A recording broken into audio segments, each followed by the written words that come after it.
Have you ever heard about the Boston Tea Party? It sounds like a party, right?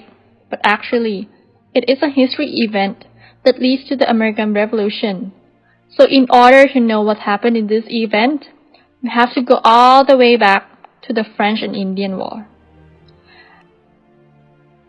As we all know, the war lasted 7 years before the British were able to win, causing a lot of expenses along the way.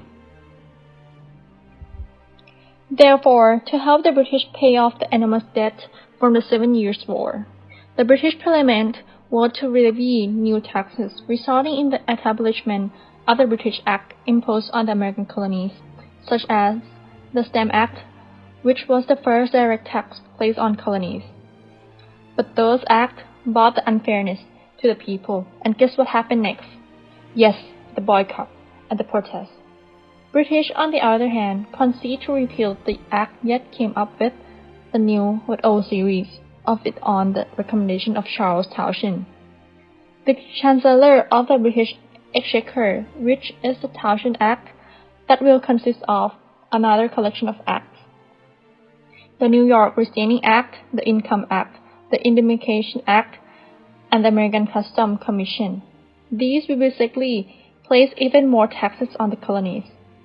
In this video, we will be focusing on the Income Act, as it is the most related to our Boston Tea Party incident and the British East India Company, which will be talked about soon. Clearly, the Townshend Act are intended to increase UK tax revenue, while also saving the British East India Company, the country's most valuable economic asset. As a result, the Act had the greatest impact in 1768, when taxes collected from the colonized total £13,202. But the British still said that's not enough, leading to the writ of assistance, which was a standard search warrant issued by authority to allow the agent to legally search and seize goods from people. However, it is basically a burglary. You can probably guess the reaction of the colonists after hearing all this. Therefore, the British decided to repeal most of their taxes, yet continue the Tea Act. But before that brief preview of the history, as England is a seafaring nation, land becomes another goal that the British want to achieve, leading to the emergence of the East India Company. Now, let's get back to the Tea Act.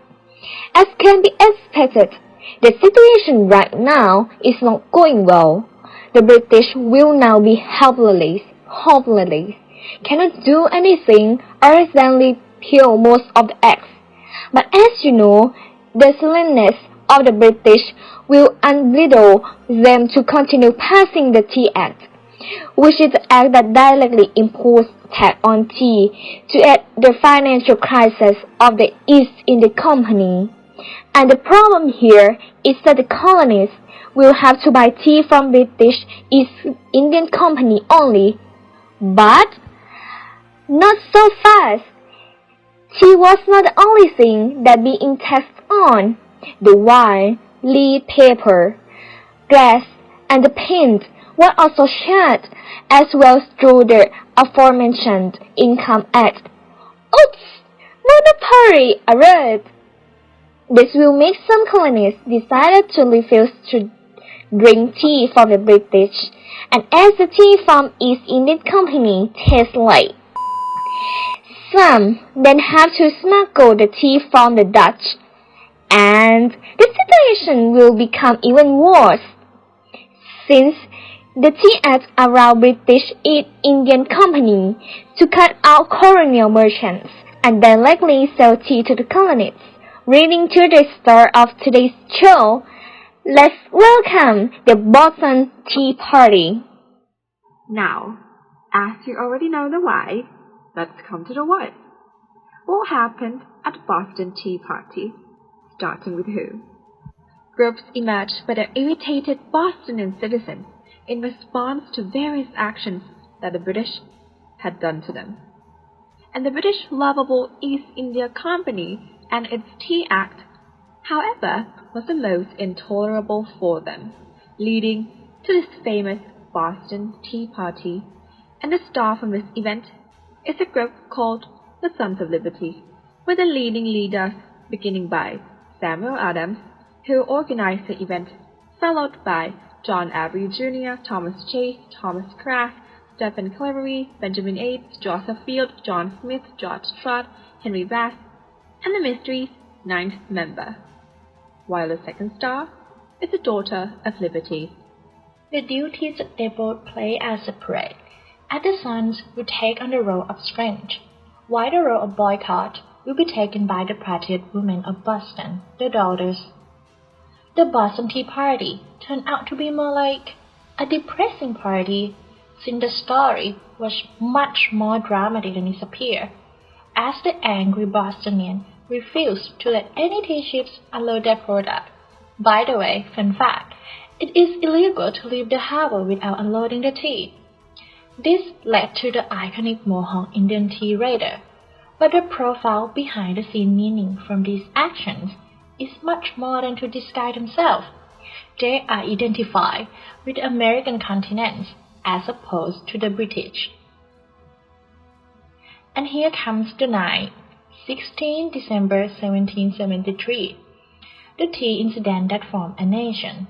That month, the first tea ship arrived at the Boston harbor, bringing the tea from the lovely East India Company to the lovely Bostonian citizens.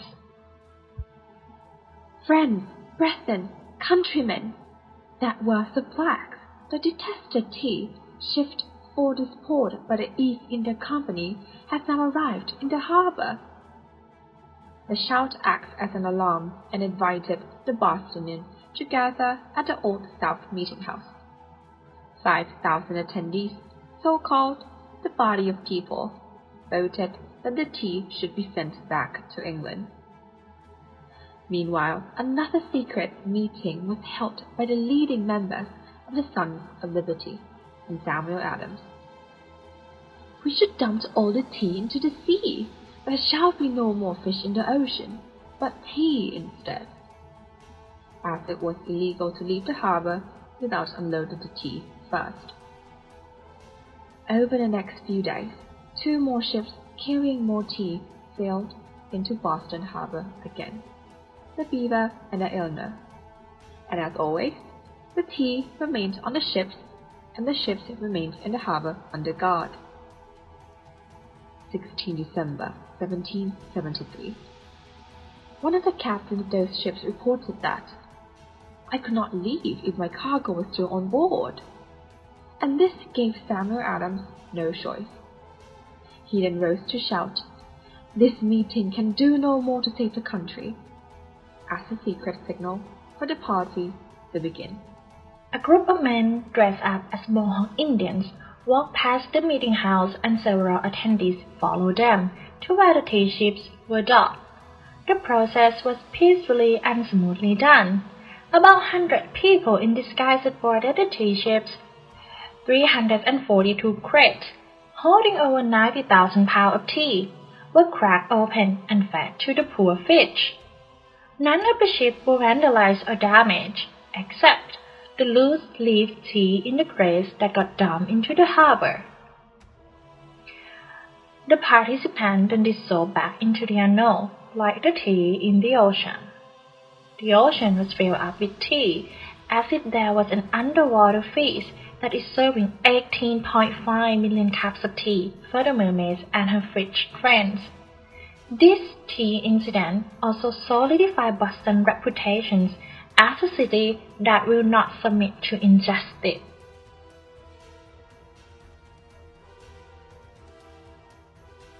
After Boston had become the spearhead to resist the British power over American colonies during the Boston Tea Party in December 1773, the furious British Parliament now struck back the colonists by enforcing a law known as Coercive Acts or Intolerable Acts.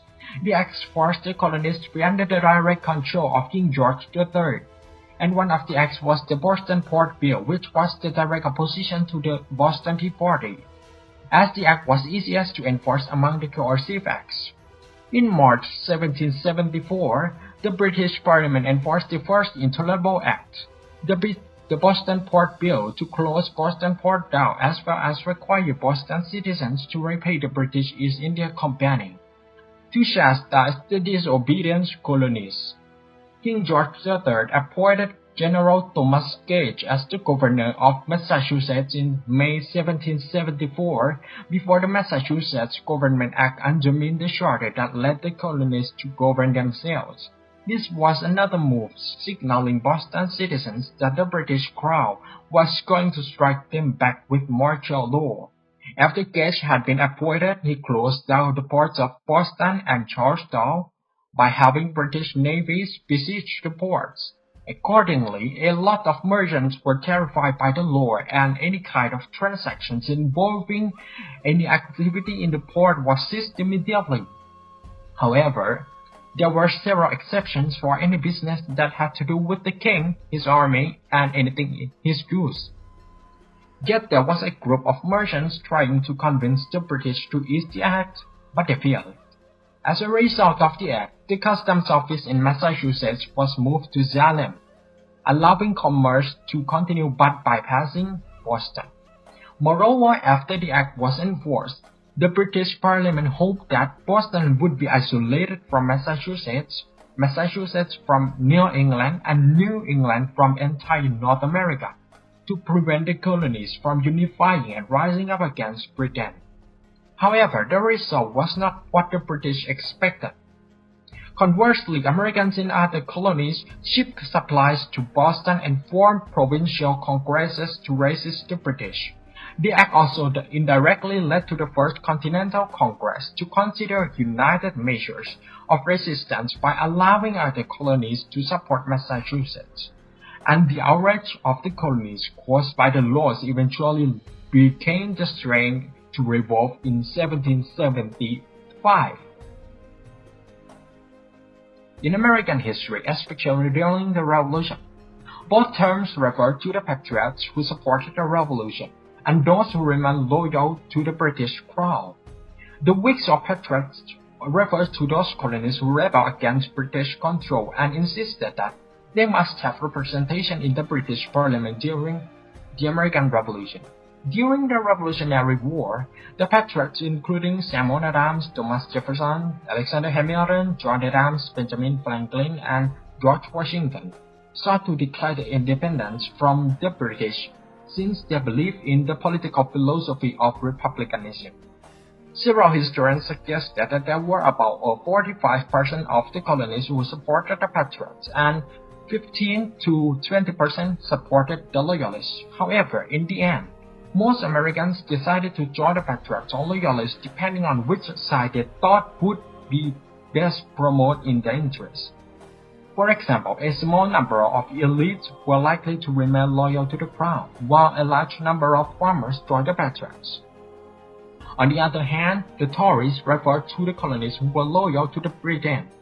During the American Revolution, there are no exact number of the loyalists. Most of them kept their loyalty secret. Apart from that, the numbers also varied in different locations of the colonies. For example, according to Catherine Creevey, Carolina was the promised land of Tories, and there were many of them in New York and Pennsylvania. The reasons why the Tories were loyal to the Crown of Britain were varied. Some colonists expected to be rewarded at the end of the Revolutionary War. Some wanted to protect their property, and some wanted to remain with the British just because they did not believe in American independence. After all, most of the patriots would participate in the First Continental Congress to discuss responding to the Intolerable Acts. In September 1774, delegates from each of the 13 colonies except for Georgia convened the First Continental Congress in Philadelphia to respond to the coercive acts imposed by the British Parliament. Also, the colonies persisted that they had boycotted the British goods as well as had their own army ready to combat the British. After the Congress was constructed, there were several important results for the colonies. First, As a result of the Congress, a plan to reconcile with Britain was proposed by Joseph Galloway. He proposed that the colonists create form of government to act in conjunction with that of the British, with a colonial parliament and leaders elected by Britain. However, this plan was refused when the Suffolk Resolves were presented. Another plan proposed during the Congress was the Suffolk Resolves. The plan promoted Massachusetts to protest against the Intolerable Acts by stocking weapons as well as boycotting British goods. Most importantly, the Congress developed the Declaration of Rights to reiterate that the colonists' rights to life, liberty, property, and to impose their own taxation in the colonies. Additionally, the Declaration outlined reasons for rebellion, including the Boston Port Act and Quebec Act, and addressed the unjust problem, taxation without representation. Finally, in December 1774, the Continental Association was established to boycott British goods. In the colonies' view, economic sanctions would have repealed the Intolerable Acts and eventually led to their liberty and justice for the colonies. The Battle of Lexington was another product of those coercive acts, which later on became a symbol for Revolutionary War, as the lovely colonists and the well-trained British soldier encountered each other in the Lexington Green, where the first shot in the Revolutionary War was fired, or aka the shot that heard around the world. Americans would then soon declare their independence after the battle, which becomes the Declaration of Independence for July 1776. As the Americans were repressed and very disaffected by the Parliament, King, and how the British treated America. Therefore, it was a time for America to part ways with Britain. And this led to the Second Continental Congress. All of this began the domino effect that crashed down to the American Revolution. The cause of Boston ever will be considered as the cause of America. George Washington.